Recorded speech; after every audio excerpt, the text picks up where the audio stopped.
Welcome to the Future Resolution, Miles Mediation and Arbitration's podcast. This is a continuation of a previous episode featuring personal injury attorney Mike Rafi and Miles neutral Gino Brogdon Jr.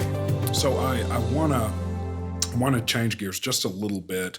You and I being kind of on the younger end of attorneys, and I guess not that young, but the younger end of attorneys and having to practice a handful of more decades and the changes in technology. I kind of want to get your thoughts around this because technology, everything from cars becoming autonomous, and I don't mean in 15 years when they're driving themselves, but more so the alert that says you're drifting out of your lane that's starting to pop up in discovery requests, all the way to automatic braking. Yeah. Exactly. So how does this progression, A, affect the law, but B, affect a practice like yours? It's scary. Yeah. And it's scary. Well, tell me about it, because that type of technology, because car accidents and truck accidents and things that involve vehicles are really the thing that happens most, that comes to the door most in any practice. Is that something that you're concerned about in the future? And if so, what do we do about it? Yeah, I think we, as a group of lawyers on the plaintiff side, are inadequately prepared, wholly uneducated about the problem, and are in for a really, really rude awakening. I truly believe that. Okay. When you told me you were going to ask me some of these questions, I said to you, I need to bring a bottle of wine because this is, but this is... I wanted the real deal. Yeah. Oh, that would give you the real deal. Too real. No, I think like maybe some other things in life, not to go too far off gear, but global warming, like some other things, we are facing one of the biggest challenges in the world with automation. And right now, if we go back 40 minutes in this podcast, wherever it is, you will hear me talk about that. Essentially, my job is my life. Luckily, I like my job, right, and there's nothing else I'd rather be doing. But as a society, our whole world revolves around work. Right. That's the American dream, right? Right. You start here, you come here, you work your butt off, and you can have the riches that you want. Yeah. Right? What happens when work, though? I'm going really big picture here. I don't know if this is where you want to go. Take me there. If work is not the driver of life, what the heck do we do? If we aren't needed to build things, make things, and provide services as humans, because there'll always be a select group of people that need to do that to use the machines, make the machines, things like that. But when we are an automated society as much as whatever we can be, at least in our lifetime, and jobs are disappearing, what do people do with their time and how do we live? So I guess that's my doomsday, big picture. Right. When we are not needed as humans to work, what do we do? Right. Again, if anyone knows any hobbies, let me know. Don't like golf. But what do we do? So then I think we go a little bit shorter in time to the cars and how that's going to change the industry. The bread and butter plaintiff's case for most folks is probably a small car crash with some injuries, nothing that's permanent, and some sort of middle to immediate insurance coverage. Right. In Georgia, that's $25,000 to $50,000, somewhere in that range. That's what I view those as. And I would venture to say that's probably the majority of plaintiffs' lawyers who work full-time. That's their practice. Right. I don't know if I'm right or wrong. That's what I think. When those cases disappear, or if those cases disappear, what the heck happens? Right. Because if a car is automated, do I need insurance? If the car drives itself, if Mike Rafi's car drives itself, do I need insurance? Maybe for the product liability, if there's... Why do I have to have insurance for product liability, though? I didn't design the product. It's true. So if the whole point of insurance is to protect yourself from you doing something stupid and hurting someone, if I literally can't do something stupid and I can't hurt someone because I'm asleep in my car or I'm typing on my computer and the car is supposed to drive itself, why do I even need insurance? Well, let's tighten the scope a little bit. Okay. So before we get to, I'm going backwards because we're on you. talking, Yeah. we're talking pretty far ahead, and what I want to speak to, and what I think a lot of folks are very interested in hearing, because I think this is a topic that sometimes is not. People don't dive very deep into it. What we're talking about in the next 10 to 15 years, yes, there will be an autonomous vehicle. It's been projected in 15 to 20 years. But in the next 10, as vehicles become progressively more autonomous, what does that do in terms of how many cases are available for people? Yeah. How does that change the solo practitioner?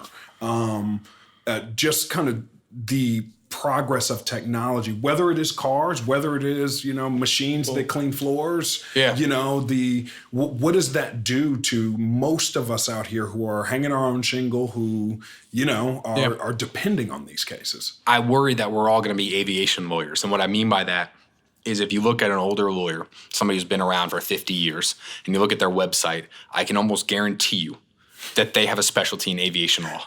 And the reason is because, decades ago, planes were falling out of the sky at a much higher rate than they are now, thankfully. Yeah. And lawyers were focusing in aviation issues because that was an issue that was around back then. Yeah. I don't know many aviation personal injury lawyers here today. Yeah. Some of the larger plane mishaps and crashes going on now, we found a few. Yeah.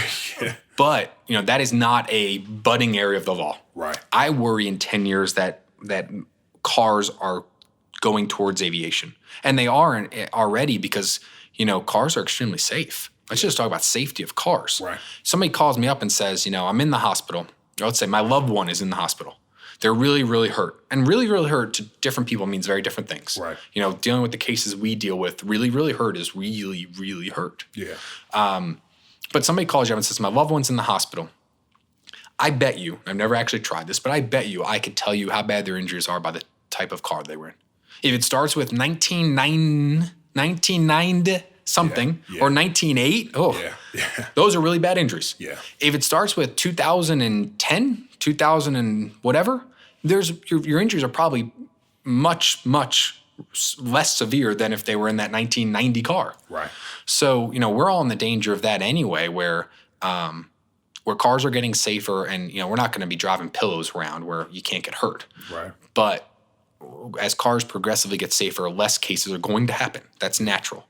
Then you add in the safety devices that you're talking about, whether it's a car automatically stopping without you even hitting the brake, or warning lane indicators, things like that. Mm-hmm. That is also going to prevent crashes. Right. And by the way, that's a good thing. Yeah. That's a really good thing. That's a great thing. Look, if I'm ever out of business because people aren't getting hurt, I kid you not, I will feel so accomplished. Yeah. And I will go find something else to do with my time. And I'd love that. I don't think it's going to happen. Yeah. But I think what will happen in the next 10 years is the car cases are going to change. I don't know if I'm allowed to say this or should say this, but within probably the next 5 years, the cases are going to change because there might be changes in collateral source or. I was just about to bring this up. Yeah, No, go ahead. We want the real deal, Mike. Yeah, I in terms of collateral source, just for real quick background, the idea is that the jury doesn't get to hear about whether your client's bills have been paid or not and how much they were paid for, if they were paid at all. Mm-hmm. The jury just hears the sticker price of the bill. The idea being that tortfeasors or people that do things wrong shouldn't benefit because if they hit me and I have good insurance but hit somebody else and they don't, well, they get a benefit because they hit me. Yeah. And that's the idea. You want to punish wrong conduct or compensate for negligent conduct as opposed to let it sit out there, let it depend on the type of person you hit.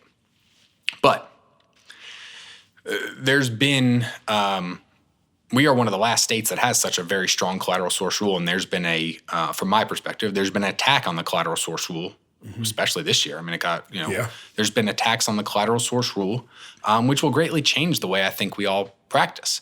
It also, if we allow the jury to hear that there was a $3,000 bill, but only $1,000 is owed of that. Mm-hmm. The general thinking is that you are reducing potential recoveries because the jury only hears about 1,000 as opposed to 3. Right. And I think that is true in the majority of small car accident cases.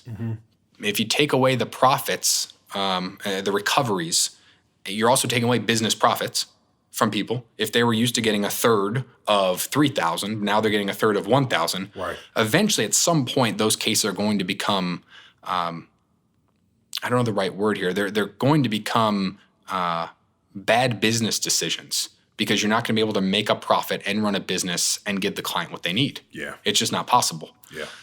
It's the same reason why we don't take cases where somebody, most folks don't at least, where somebody's been injured, has pain and suffering, some bumps and bruises, but didn't seek medical attention. Yeah. That person deserves something, but that case can't run, or you can't operate that case.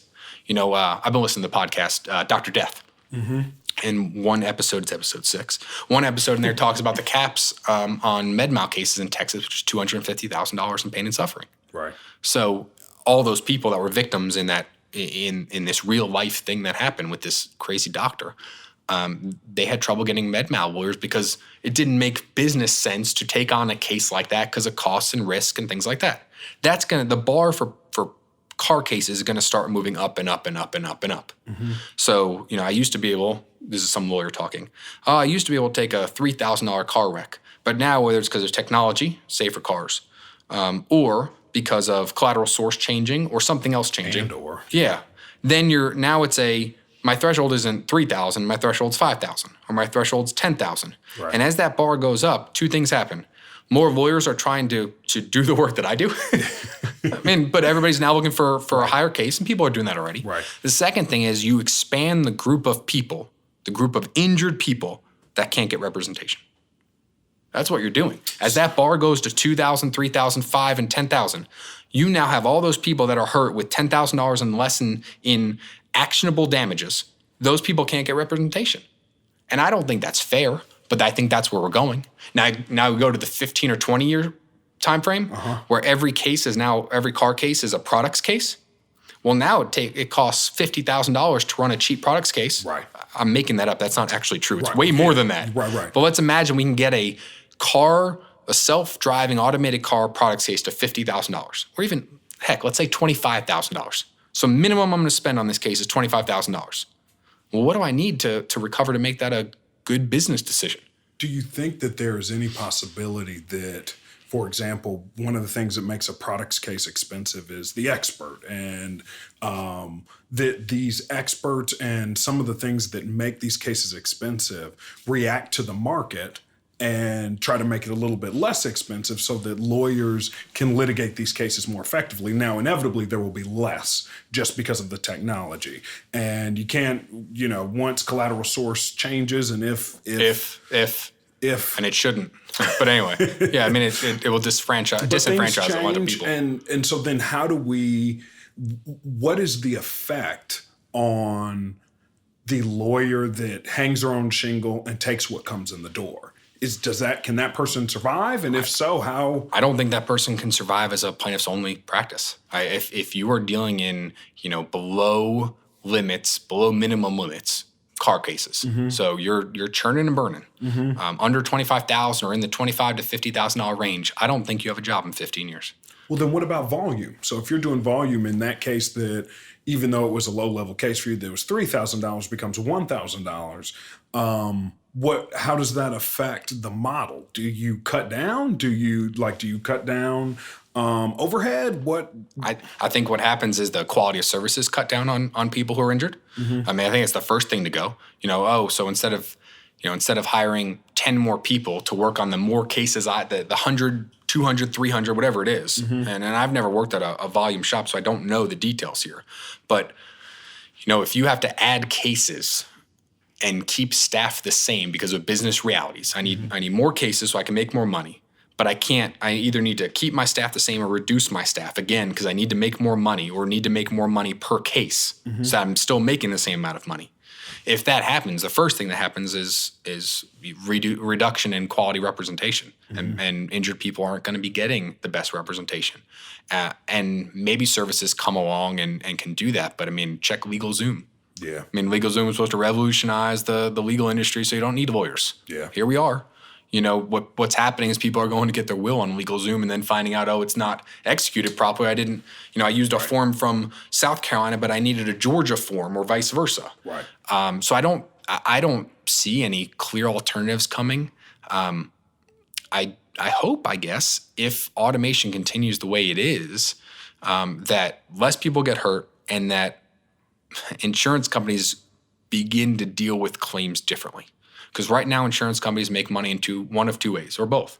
They collect your premiums, and then they don't pay out claims. Mm-hmm. The more premiums I collect, the less claims I pay, the more money I make as an insurance company. Mm-hmm. Well, if the insurance company decides that paying valid claims is important to them, and that we collectively develop a system, and I don't know what this system is, but develop a system where the claims are appropriately valued, maybe one day we get there.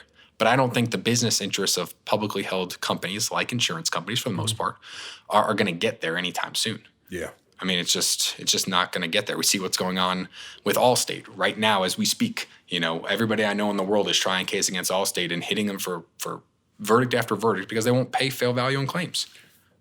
And I don't want to shift away from this, but I do want to get your input on, while we're still in the ballpark of technology, does technology advancing in services that can be provided, whether on behalf of the attorney or for the attorney, how does that affect overhead? How does that affect? So if we have a solo practitioner who is taking what comes in the door, but now because technology is advancing, his secretary or his paralegal can now be, essentially those jobs aren't there because you have some version of technology that is now doing that job. I mean, I was listening to a podcast where it talked about automation. What are the chances of automation for jobs like being a paralegal, being a secretary, and being an attorney? Yeah. And that this job outside of trial attorneys, your job really isn't that safe from automation, especially in getting access to legal services for people that, live far from the courthouse and that type of thing. But also if you're an attorney and you don't need a paralegal and you don't need a secretary because you have this automation, whether it's by forms, whether it's picking up the phone, whatever it is. You hit on the right topic, I think, there, which is you used the phrase outside of trial lawyers. Right. So, I mean, I think it's really tough for trial lawyers, whether that's personal injury trial lawyers or other trial lawyers. Right. That's going to be very tough to go away. Right. Assuming our Constitution doesn't change and the right to a jury doesn't continue to become more limited every year. As long as we have access, we being citizens, have access to the courtroom and have the ability to have legal representation, trial lawyers are going to survive. Mm-hmm. So then it's how do we help? How do we get to trial in the most efficient, effective ways by using technology, right? Mm-hmm. So we're now talking about how best to use technology to make your practice better. Yeah. I had a paralegal. She's incredible, and I'm going to use her name so I can show this to her and show how great she is. Her name is Savannah. She's awesome. Savannah does not live in Georgia, as the name would indicate. She actually lives in Florida. Okay. She was here with us for, I don't know, however long, and she was awesome. She comes in and says, I have to leave. My boyfriend got this great job down in Florida, plus I'm from there, and I really want to go back. And I was like, that's incredible. And she walked out of my office, and I was sad as all. Yeah. And talking to my wife, we said, why does Savannah have to leave? Right. Like, why can't she do her job from Florida? So she does. We Skype. We have access to all the cloud services. So, I mean, you can now get help that you don't need to pay for office space, although we do pay for office space down in Florida for. Right. You don't have to. So you can cut costs there. So you can cut your office space cost already right off the bat. You can use services and you and I have talked about this years ago. You can use services to obtain medical records and bills for you. Right. American Retrieval and Gateway jump to mind. You can use project management or case management software that will auto-generate forms and letters, so you can rely less on a paralegal. But at this point, you still need to do the legal research yourself, which, although it's getting easier, you still need to type those words on the piece of paper or speak, or going back to Dan Reinhardt, and dictate them so your secretary write them. But that would defeat the purpose. But you can use things. I mean, take a receptionist, for example. I think the gold standard of virtual receptionist is Ruby Receptionist. Ruby, yeah. And you got other ones. You got Vicky, and name a basic name, and it's probably a receptionist. Right. you have those services that we use after hours, so that our phone's always answered. Yeah. I'm not paying somebody, a specific person, to stay up and answer my phones.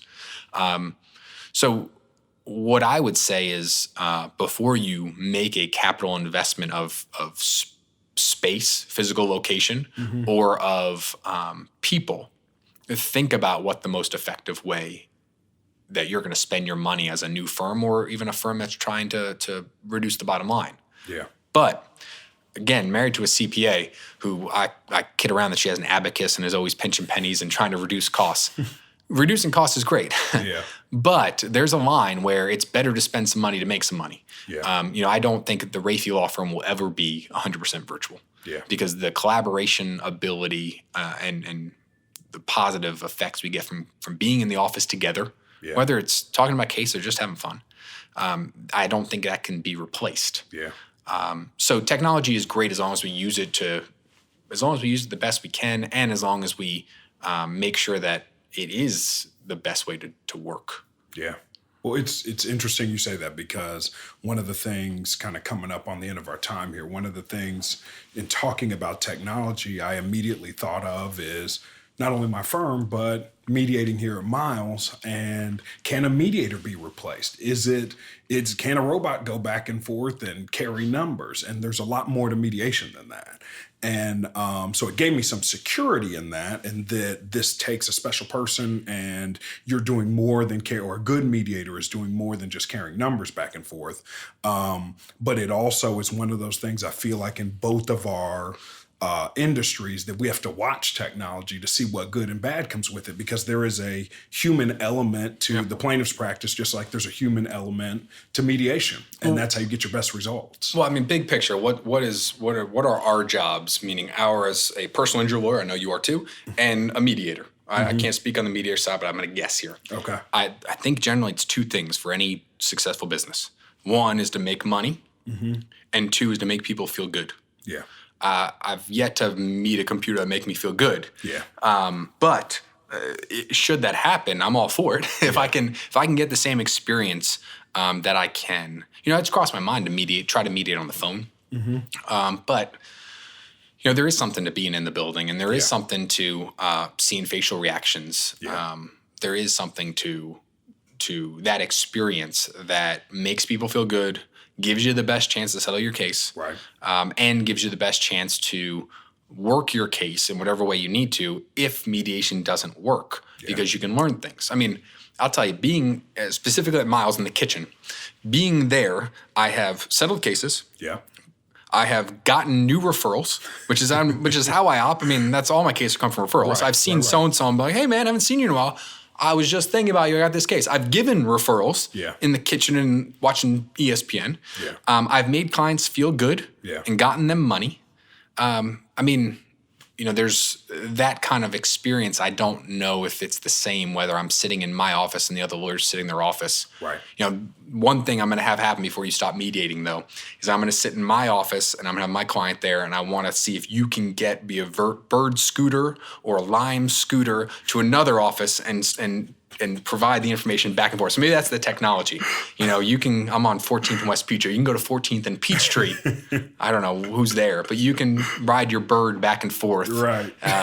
Maybe we'll do that. But, I want to see the other lawyer too. I want to see the defense lawyer when they're leaving mediation to see if they look dejected, or see if he says to me, well, hey, today didn't work, but let's talk next week. Yeah. Or if it's today didn't work, you're going to get my motion tomorrow. Yeah. I want to know that. And people are a lot stronger it's much easier to posture over email or by phone.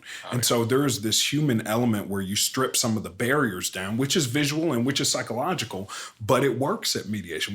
I truly believe in having a caucus. Unless people really don't get along, like you have a caucus, seeing each other, that acknowledgement is something that I believe is really human and a big piece of mediation. I'll try to bring it full circle here like a bad comedian who doesn't have a joke at the end. But at Troutman, Richard Jarakitis works there, and he's in the labor employment group.